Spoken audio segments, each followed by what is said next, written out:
Shabbat Shalom a todos vocês, sejam bem-vindos. Shabbat Shalom. Shabbat Shalom, você que está nos assistindo aí pelo nosso canal do YouTube, uma honra e um prazer. Que Deus te abençoe abundantemente a todos vocês aqui presentes. E que hoje iniciamos um novo tempo, né, dessa casa, dessa igreja.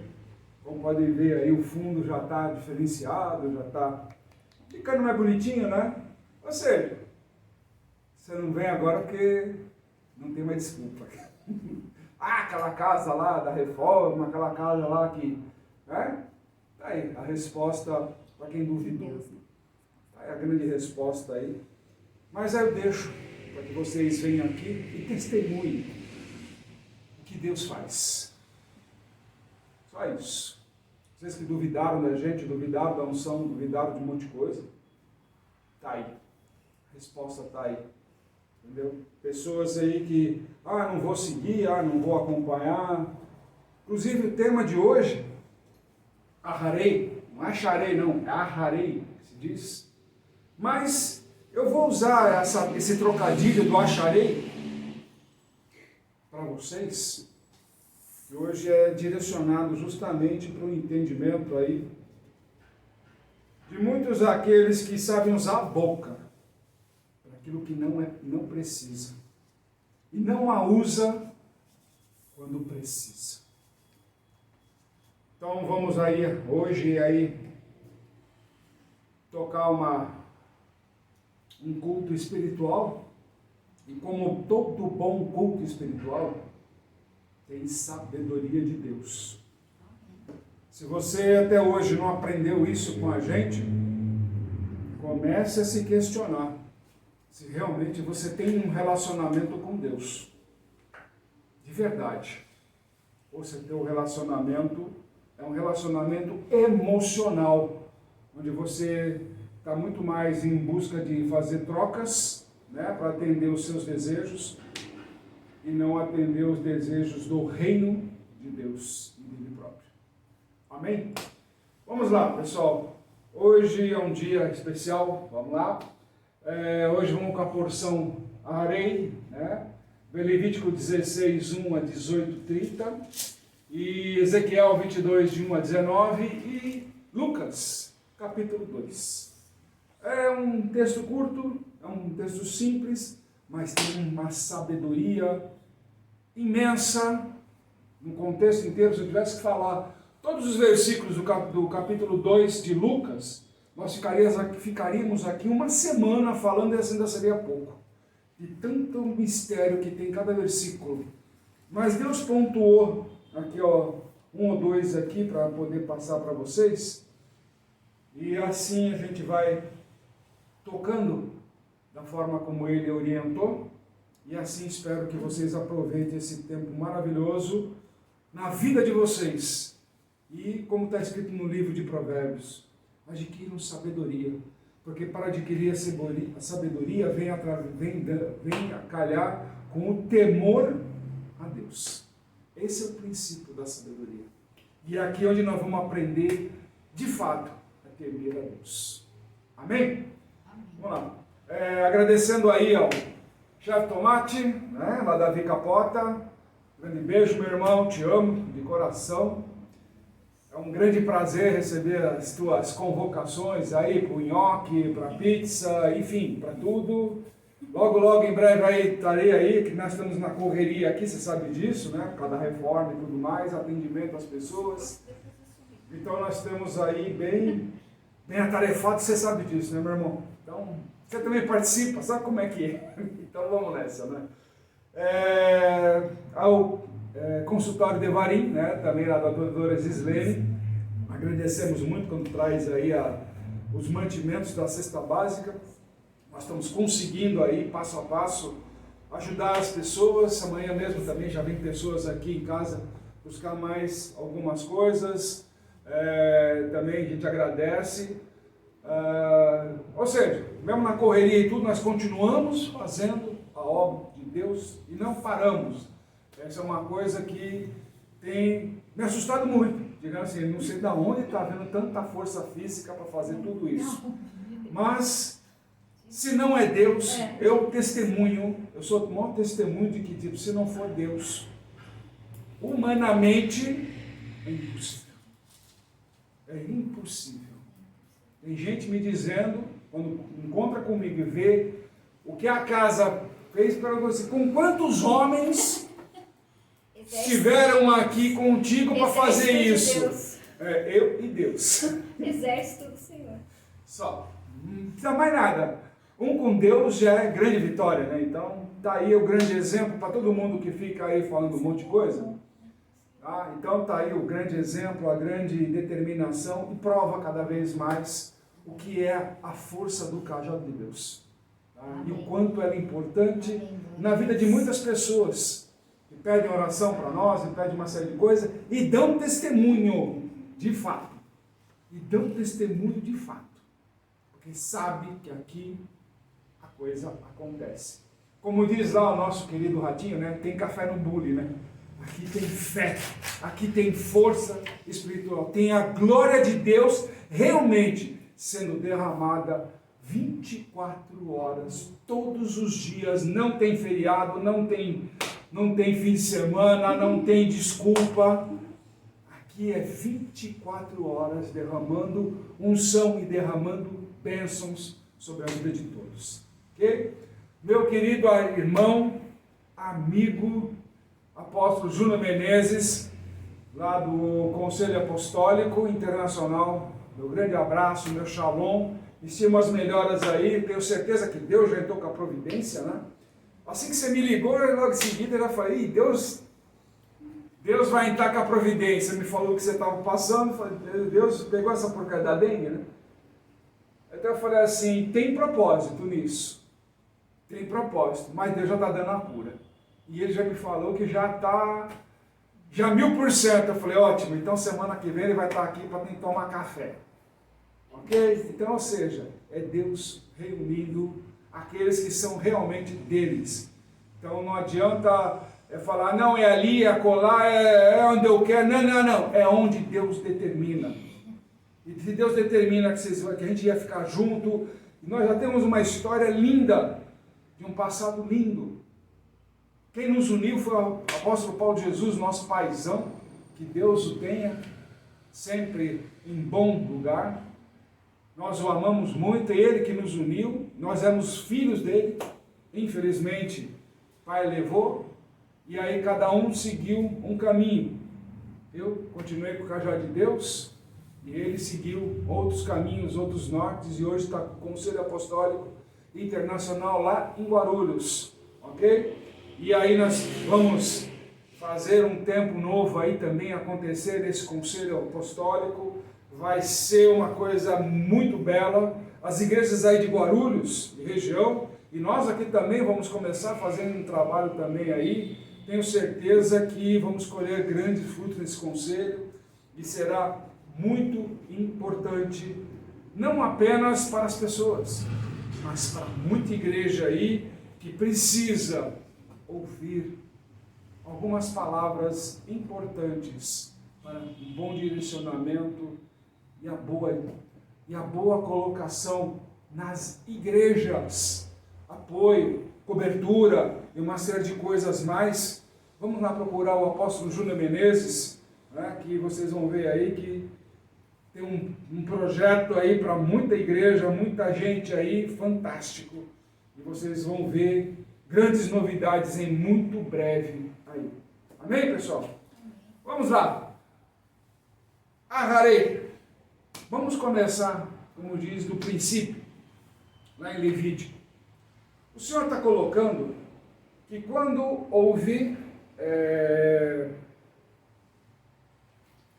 os dois filhos de Arão, Nadab e Abiú, todo mundo fala que eles se apegam, vamos lá, as pessoas se apegam muito nisso, e muitas igrejas se apegam nisso, porque não sabem, não conhecem o contexto do texto em hebraico. Não sabem muitas vezes o que significa. E quando se fala ali, fogo estranho, já se coloca sempre uma coisa pejorativa. E todos os anos, quando a gente fala sobre a areia, aquela coisa toda, as pessoas falam, esse cara tá maluco, tá bêbado, falou bobagem, aquele negócio todo, ele não sabe nada. Quem não sabe nada são vocês aí que me criticam. Se tivesse um pingo de fundamento de Deus na vida de vocês, vocês baixariam as orelhas e prestariam atenção que muitas vezes vocês não estão fazendo o que eles fizeram. E não é para orgulho de vocês o que vocês não fazem, mas o que eles fizeram foi algo muito importante, que mexeu com todo o sistema espiritual do que vinha sendo realizado até aquele momento. Porque até aquele momento se fez o quê? A primeira consagração sacerdotal, a edificação do templo. Vamos festejar e tudo mais, aquele negócio todo. Ei, vocês têm compromissos. Vamos lá realizar. Somos sacerdotes, temos responsabilidades. Vamos lá resolver nosso compromisso com Deus da melhor forma possível. Só que a melhor forma possível para nós chega a ser impossível. O possível que nós estamos dizendo é o possível de Deus. Que muita gente se acostumou a dizer, eu faço o melhor possível. Mentira, não faz. Não faz. Porque o melhor possível da pessoa é limitado. Há uma limitação de acordo com o bom ânimo dela. Se ela estiver animada, o possível dela é tudo. Mas se estiver lá, tá bom, vou fazer. Então o possível dela está lá embaixo. Então não dá para se medir o melhor possível na pessoa física. Nós temos que olhar o melhor possível em Deus. Como Deus faria isso? Essa é a pergunta. Então eles foram acender o fogo como se fosse Deus acendendo aquele fogo. Só que aí que entra o fogo estranho. Esse fogo estranho é quando você sai do natural e passa a acender um fogo sobrenatural dentro de você. A chama é tão intensa do Espírito Santo, é tão intensa, que aqueles que realmente se entregam a Ele, de uma forma plena, de verdade, Ele chega a consumir por dentro. Caso dos dois. Eles não foram incinerados externamente, tanto que depois os corpos foram removidos. Eles foram incinerados internamente. Ou seja, o poder sobrenatural tomou conta deles. Ou seja, eu não quero mais continuar nesse mundo. A partir do momento que eu vivo o sobrenatural de Deus, as coisas desse mundo se tornam vazias, se tornam ridículas. Aí você vê uma discussão, às vezes de trânsito, vamos lá. Uma discussão idiota, porque ele vai fechar a perseguição, porque o outro fechou, porque não tem uma faixa pintada, porque o cara invadiu, e já sai buzinando, já sai queimando pneu, já sai falando um monte de groselhas, atrocidades. E aí a gente começa a medir. Mas eu vou na igreja. Que igreja você vai? É aquela igreja que te prometeu esse carro bonito? Que para Deus não significa nada? O próprio Senhor ensinou.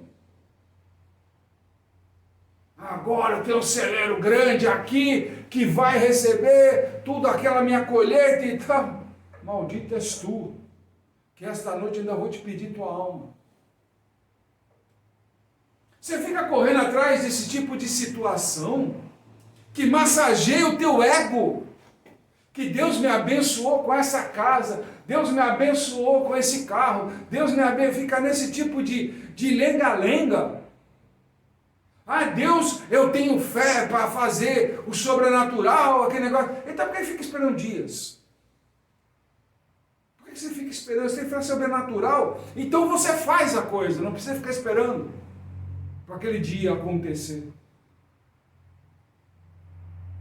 Não é assim que funciona. Deus é imediato. Ele não fica lá tendo que ir para uma academia, digamos assim, criar os músculos, né? Para depois ele participar de uma competição para provar que ele é Deus. Ele simplesmente é Deus 24 horas por dia. Se você chegar a ajoelhar hoje aí, ele vai ouvir tua oração. Ele vai estar lá, ele vai continuar sendo Deus.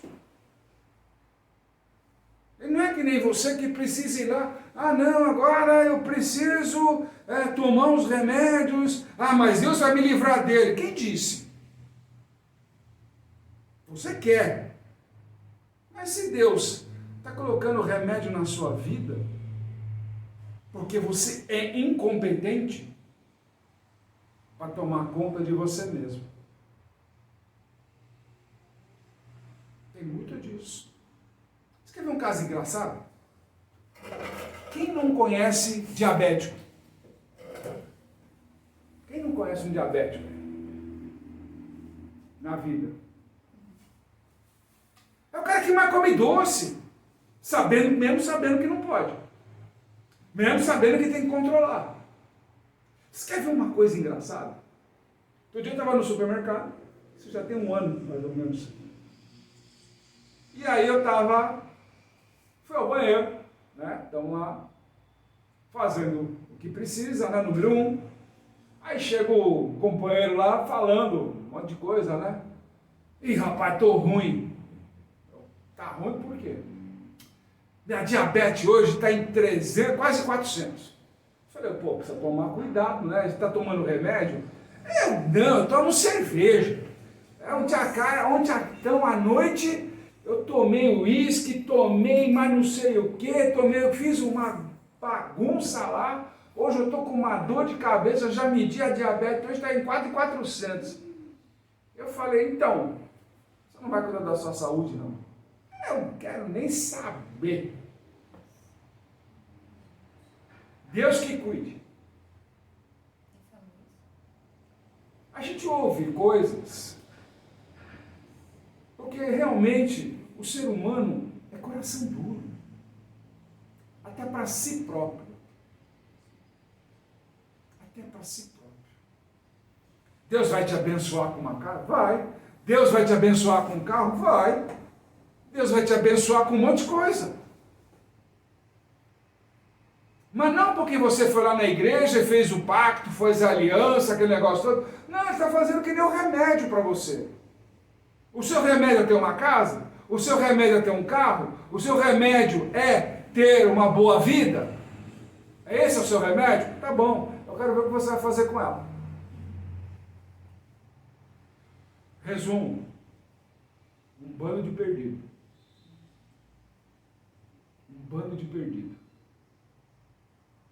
Ficaram viciados, como jogo de azar, em querer fazer sempre desafios com Deus, como se precisasse, como se Deus aceitasse qualquer tipo de desafio, de tipo assim, vou fazer prova com Deus, e é isso e aquilo, vou fazer pacto, então ele vai me dar isso, vai me dar aquilo, vai me dar aquilo outro. Aí você fala assim, que Deus otário é esse? Deus otário é esse? Ou melhor, que sabedoria otária é essa? Isso não é sabedoria. Isso não é temer a Deus. Porque quem teme a Deus não fica fazendo desafio. Quem teme a Deus teme de coração. O coração bate forte quando vai lá. É Deus que está aí, é Jesus que está aí, é Yeshua que está aí. O coração bate forte. O amor transborda. O fogo acende. Querendo consumir, como os nossos meninos ali. O amor incendiou. Esse é o fogo estranho que o mundo não entende até hoje. E é aí que vem a pergunta, através do exemplo deles. Porque eles colocaram o padrão espiritual no nível mais alto. Eles elevaram o padrão espiritual. Ei, chega de ser aquela mesmice lá, vamos cortar a cabeça do animalzinho, aquele negócio todo, vamos aspergir sangue, parará. Não! E próprio Senhor Jesus depois fala, aquele que preservar a sua própria vida, irá morrer, perdê-la-á. Lembra? Eles não quiseram saber da vida deles neste mundo. Eles queriam saber de viver o sobrenatural, o espiritual, porque desse mundo não tem nada. Nada. Por isso que a nossa missão nesse mundo é revelar Deus, revelar essa fonte espiritual, revelar o sobrenatural de Deus. Mesmo que para isso tenhamos que morrer.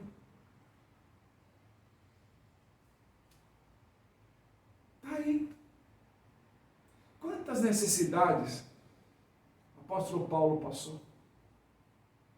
Pedro, Tiago, Judas, todos. Perseguições, inúmeras. Sabe o que é 300 anos? Praticamente 300 anos de perseguição. Sabe o que é isso? Presenciar 300 anos de história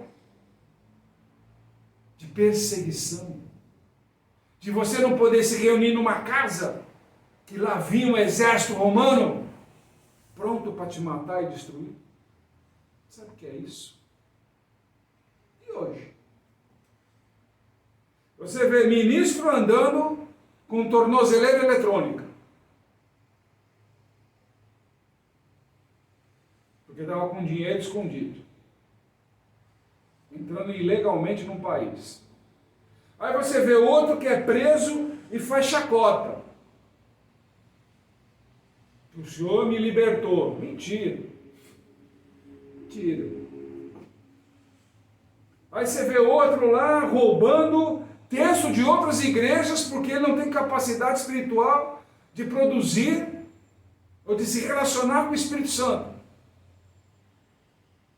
É um bom orador, mas não tem capacidade espiritual.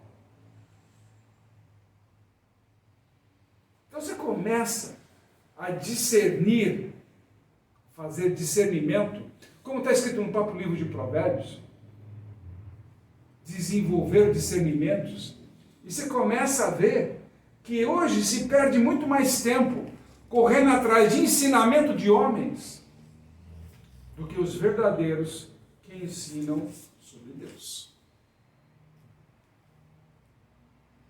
A sabedoria, o princípio da sabedoria é temer a Deus. Esse é o grande mistério do Aharei. E aí está a pergunta: onde você vai achar, nos padrões de hoje, o nível elevado espiritual como eles fizeram? Como eles fizeram? Da forma como eles se entregaram ao ponto de serem queimados, incinerados, de tanto amor, de tanto de sobrenatural, chegaram ao ponto de serem incinerados pelo próprio poder de Deus. Estava tão alto, tão forte, tão presente, naquele primeiro dia, naquele trabalho que tinha que ser realizado no tabernáculo, a presença de Deus era tão forte, e tão em comunhão com eles, eles foram consumidos por dentro. É onde estava o Espírito Santo. Nada dessa conversa, que estavam bêbados, aquele negócio todo, tal. E aí, pessoal? Fala sério. Até hoje o judeu bebe. Até hoje. Celebram um vinho. Nós cumprimos o trato do Senhor de não beber. Ele fez o compromisso, nós não beberemos mais dessa vide até a volta dele. Pronto, acabou. Mas está cheio de pastor oculto por aí, ministro oculto por aí, inchando a cara de outras coisas. Até de vinho também, vai. Só fica de santo lá na igreja. Né? Mas lá fora, sabe-se Deus. Só Deus sabe. Mas aí vem pousar de santinho, né? Que não bebe, aquela coisa toda. Então, fica aí a situação. Então esse fogo estranho não se refere àquela bebida que todo mundo insiste em pegar, mas ao desejo incondicional de deixar esse mundo e estar de fato com Deus. Esse é o fogo estranho. Depois de Nadab e Abiú, esses padrões começam a mexer as estruturas do plano espiritual. Desalinhou realmente aquilo que estava direcionado. Falou, peraí, anteciparam aquilo que era para ser lá na frente. Eles anteciparam. Além disso, nós podemos dizer que eles tiveram visão de longo alcance, só que eles tiveram aquela visão e trouxeram para uma realidade presente. Aquilo que era para ser lá no futuro, eles trouxeram para uma realidade presente. E realizaram aquele futuro naquele presente. Só que o corpo ainda não estava preparado para tudo isso. Hoje, muitos não estão preparados para viver esse sobrenatural. Para viver essa força que Deus dá de todos os dias, de todo momento. Ele vai lá. Senhor, eu estou contigo. Vamos lá, levanta. Mas então, vai, levanta. E ele te bota de pé. E você, quando chega no final do dia, você fala assim, mas como é que eu consegui? Esse é o sobrenatural. Esse é o sobrenatural. Sair do teu lugar comum. Fazer algo novo, algo diferente, algo que realmente faça diferença, não na tua vida, mas também na vida dos outros, do próximo. Que você realmente mude a sua característica de pensar em você primeiro. Eu vim aqui clamar pelo meu carro, vim aqui clamar pela minha casa, vim aqui clamar pela minha família, né, pelo que está doente. Não, vem clamar aqui pelo teu próximo. Vem clamar pelo teu próximo. Lembra de Abraão? Orou por Melquisedeque. Desculpa, por Abimeleque. Orou e sarou totalmente Abimeleque. Em troca disso, Deus deu a fertilidade a Sara. Deu a fertilidade a Raquel. Lembra? Que as esposas, a Rebeca também, com problema de fertilidade, eles abençoaram primeiro, para receberem as bênçãos depois. Esse é um problema da igreja de hoje. Eles ensinam as pessoas a querer logo de cara, de imediato, as próprias bênçãos. Quando, na verdade, você tem que olhar a bênção para ser derramada no próximo, que Deus derrama na sua vida primeiro. Esse é o caminho. Você pede pelo próximo, mas o primeiro a ser atendido é você. Você já esqueceu desse princípio? Ou na sua igreja é só você? Só você que é o ferido? Só você que é o necessitado? Só você que é o problema? Mas após você não sabe pelo que eu estou passando. Mas Deus sabe. Mas Deus sabe o que você está passando. Para de ser esse murmurador. Venha participar do plano de Deus, do reino de Deus, com o mesmo fogo de Arã, de Nadab e Abiú.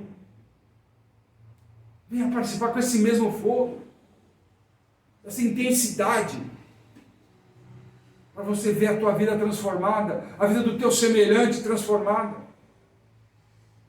Venha. Então, tipo assim, a gente começa a perguntar, qual a nossa missão? O que lhe foi confiado?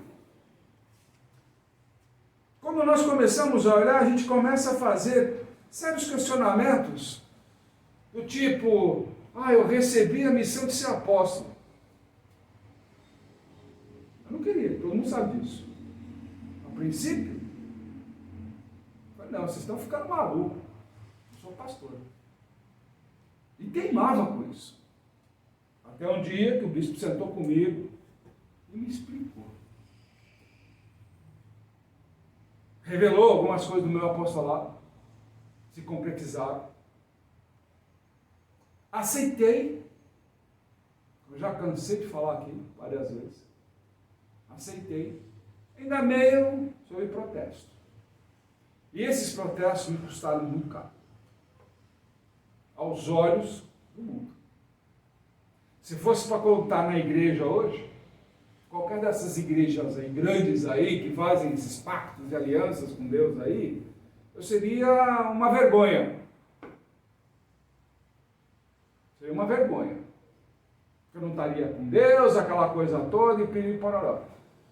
Mas só que Deus age de formas sobrenaturais. E esse era meu desafio com ele.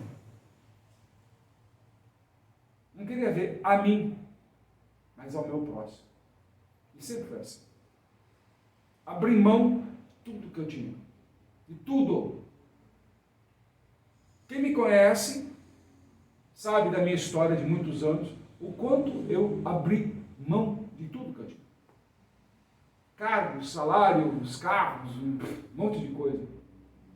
Pessoas que eram aqui do ministério, receberam consagrações, mas o objetivo era outro deles. Receberam uma missão, na verdade, de Deus.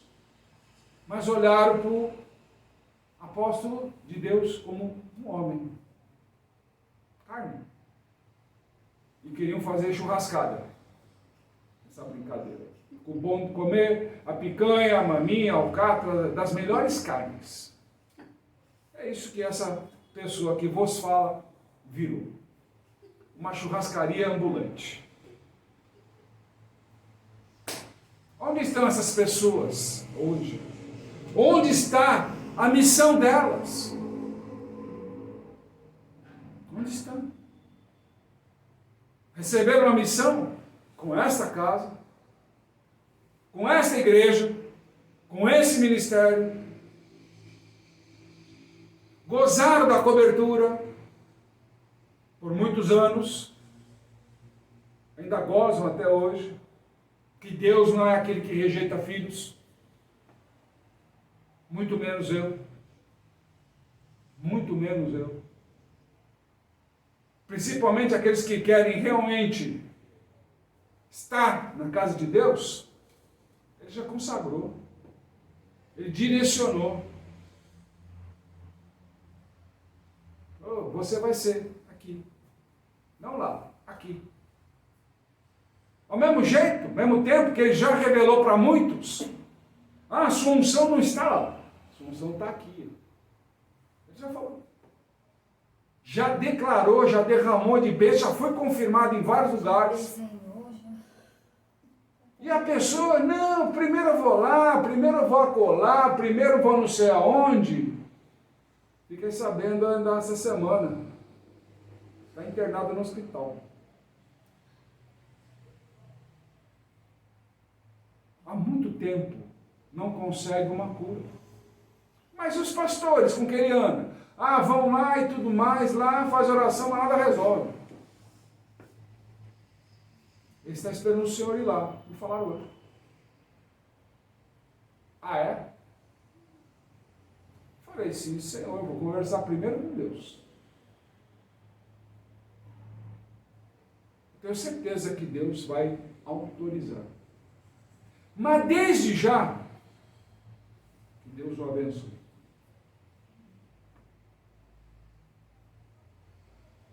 Vocês acham que eu preciso ir fisicamente? Tudo isso aqui que ele arruma?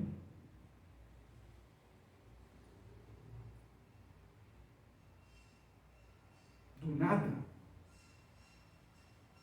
Do nada? Pessoas que vêm bater na nossa porta, você quer? Isso aqui é para a obra de Deus? Já vem até determinado. Isso aqui é para abençoar a casa de Deus. Pessoa que você nem conhece, nunca viu. E de repente, bate na porta. Você quer? Vou jogar fora. Não, você pode doar lá para a igreja? Claro, doa. Como conserta? Não sei, eu sei que eu vou dar um jeito. Deus capacita. E assim está sendo. E é assim que se vive. Então a gente pergunta, qual é a sua missão? Ou você só quer colher benesses?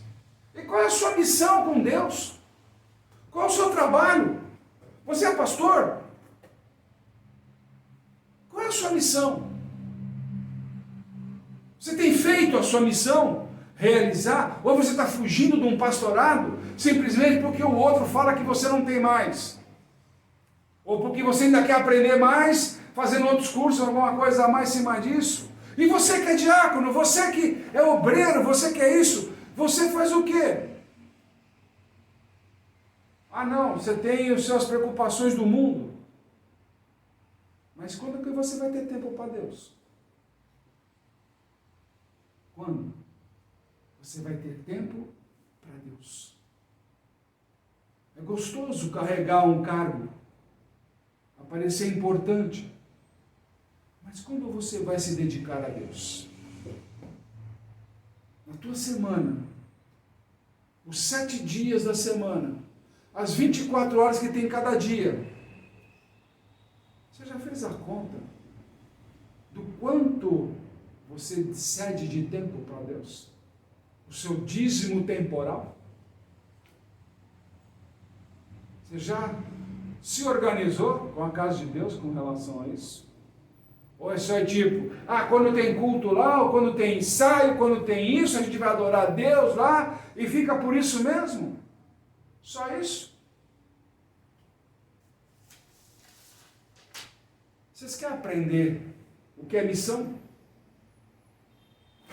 Eu falei capítulo 2, se eu começar a falar aqui, é uma semana falando e nós temos um problema.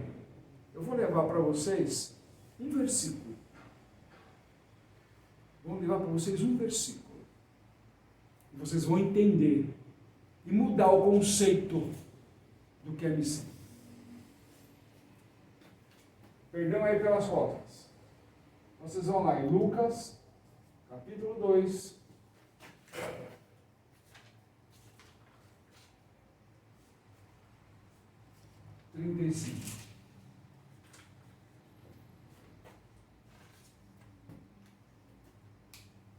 Quem tiver a Bíblia aí, fique à vontade. Eu vou começar no 34, para ajudar vocês aí que estão procurando. Simeão os abençoou e disse a Maria, sua mãe: eis que este é posto para a queda e elevação de muitos em Israel, e para sinal que é contraditado, e uma espada traspassará também a sua própria alma, para que se manifeste os pensamentos de muitos corações. Isso é uma profecia da missão do Senhor. O que nos pega justamente aqui, nesse versículo 35. Uma espada traspassará também a a sua própria alma. Missão, quando nos é dada, seja de obreiro a ministro, participa do corpo, efetivamente. Não é aquele que visita lá, tá, pessoal? Eu sou frequentador de igreja. Isso é outra coisa.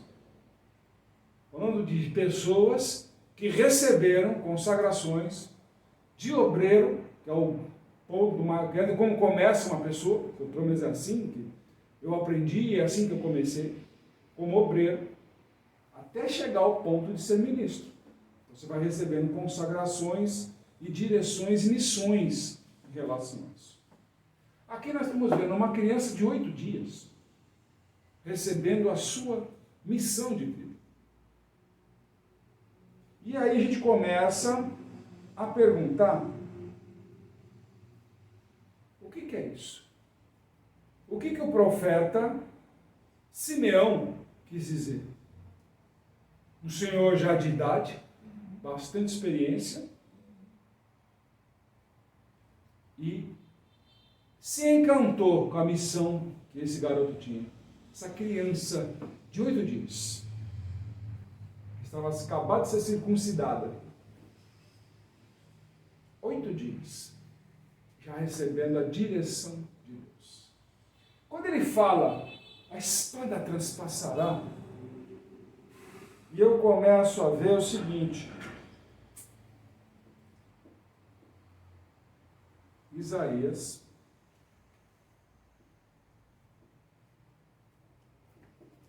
53, 5. Foi ferido pelas nossas transgressões. Aí você vai em Ezequiel, profeta Ezequiel 18, 31. Lançai de vós todas as vossas transgressões com que transgredistes. Se vocês começarem a pegar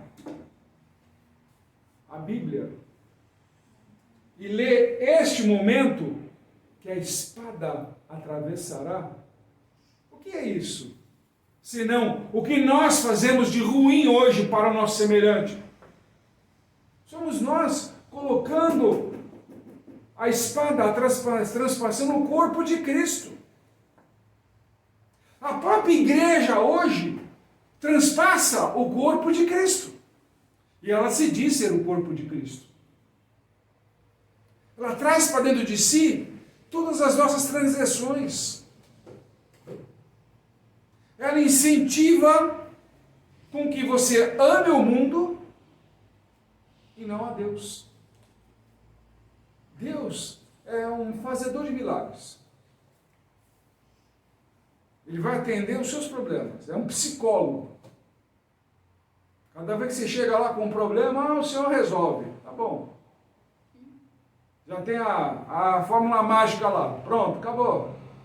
Basta dar lá dízimo, oferta, aliviou o seu bolso, você já estou curado. Já começa por aí, né?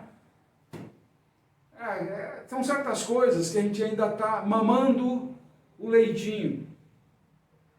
E já passou da hora a gente começar a entender que todas essas situações que nós estamos colocando no altar de Deus, os nossos problemas, as nossas discussões e situações mais vexatórias, mais vergonhosas, como se nós fôssemos coitadinhos, nada mais é do que a profecia de Simeão. Uma espada atravessando a alma do Senhor. A nossa transgressão. Nós temos vergonha de assumir os nossos erros. Nós não somos capazes de pedir desculpa. Nós não somos capazes de falar, desculpa, me perdoa. Mas com arrependimento de verdade. De logo pensa em compensação. Eu errei, mas eu reconheço que errei, mas vou compensar de alguma coisa. Isso é uma coisa da própria carne do ser humano. Ele não sabe admitir o arrependimento em si. Não sabe. Porque também não é ensinado. Não é ensinado realmente a reconhecer e ter o arrependimento para fazer a tua techuvá, voltar a andar com Deus. E quando você volta a andar com Deus, você não passa um dia sem querer estar na presença dele. Você não passa um dia com aquele fogo dentro de você, não vejo a hora de estar junto com ele, de estar na presença dele, de viver um tempo ali com ele. Como Nadab e Abiú. A missão não é uma obrigação de ser ministro ou de ser ungido para aquele cargo ou função. Missão é esse amor a Deus, de fazer as coisas não com peso para a obra de Deus, mas sim por puro amor. Amar realmente ao semelhante por amor. Simples e puro amor. Sem intenções de ganhar benefícios. Sem esperar recompensas. Sem cobrar. Sabendo que existem responsabilidades, mas não se cobra. Porque se espera que o mínimo no relacionamento com Deus, aqueles que dizem que tem, é a seriedade da própria palavra dada. Eu nasci de novo em Cristo, ótimo. Já sou batizado, excelente. Então agora cumpra-se. O quê? O seu compromisso com Deus. O seu compromisso não está limitado a dízimo, a oferta. O seu compromisso com Deus, com Cristo, é andar com Ele. Quando você passa pelas águas, você aceita a Bíblia como sua profissão de fé? Claro. Aceita o Senhor como seu único e verdadeiro Salvador? Toda plena forma e contexto. Amém. Então você está batizado. Joga-se água, se mergulha, faz o culto como cada um está ensinado. E depois disso? Depois disso, andar com Ele. E andar com Cristo, quem não se lembra do cego Bartimeu. Quem não se lembra dele? Senhor, filho de Davi, tenha misericórdia de mim. O que queres tu que eu faça? Eu quero voltar a ver. Quero ver. Mas que visão você quer? A espiritual.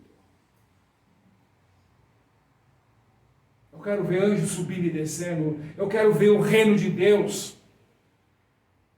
Eu não quero só restaurar esses olhos naturais. Eu quero ver o sobrenatural. Tua fé, que é sobrenatural, te cura, te salva. Não existe fé natural. Fé sempre será sobrenatural. É o nosso único ponto de ligação, é a fé. Bartimeu teve fé sobrenatural. Viu anjos subindo e descendo sobre o Senhor. E depois disso, está escrito lá, ele caminhou com Cristo. Porque não conseguia viver longe. Lembram quando Pedro estava discutindo lá com o Senhor? E nós que abandonamos as famílias, abandonamos tudo para te seguir, qual será a nossa recompensa? Na vida eterna. Nessa aqui não. Tem gente que está querendo recompensa hoje. Irmão, acabou de fazer um voto lá, já está querendo sair da igreja já com a recompensa na mão. Isso é andar com Cristo? Já pensou? Todos aqueles que queriam tornar Cristo rei, que lhe ofereceram mundos e fundos lá, aquele negócio. Não, você agora transforma pão, você faz isso, você faz aquilo, multiplica e tal. Peraí, você é escravo ou você é rei?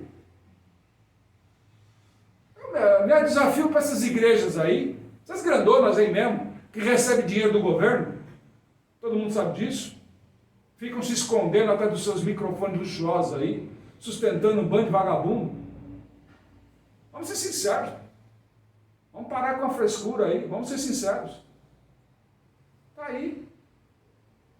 Teve um evento aí no final do ano passado aí, que levaram 1.800.000 numa prefeitura aí, pessoal. Fala sério. Fala sério. Estou sabendo das coisas. Tá? As notícias chegam aqui na minha casa, na casa apostólica. Chega. Não estou pensando aí que eu sou um bobinho, não. Chega. Então vamos ser sinceros dentro da igreja aí mesmo. Você tem coragem de fazer um desafio realmente com você mesmo, não com Deus. Desafio com você. Viver na pobreza como Cristo viveu? Ou você não suporta deixar de andar de helicóptero?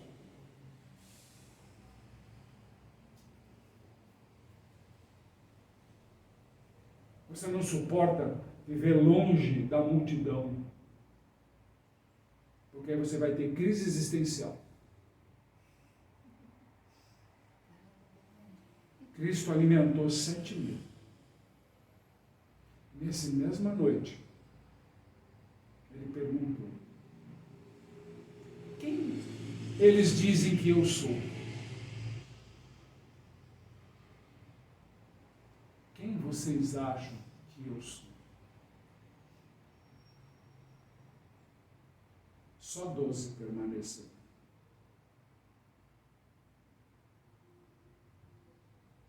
Por isso, multidão não me encanta. Mas me encanta muito os que realmente têm fé sobrenatural e aceitaram andar com o Senhor, de mãos dadas com Ele, e não consegue ficar um minuto sem ter Ele o tempo inteiro do lado. Que o Senhor te abençoe e te guarde, que faça resplandecer o Senhor o seu rosto sobre ti e te agracie. Tenha o Senhor misericórdia de ti e ponha em ti a paz.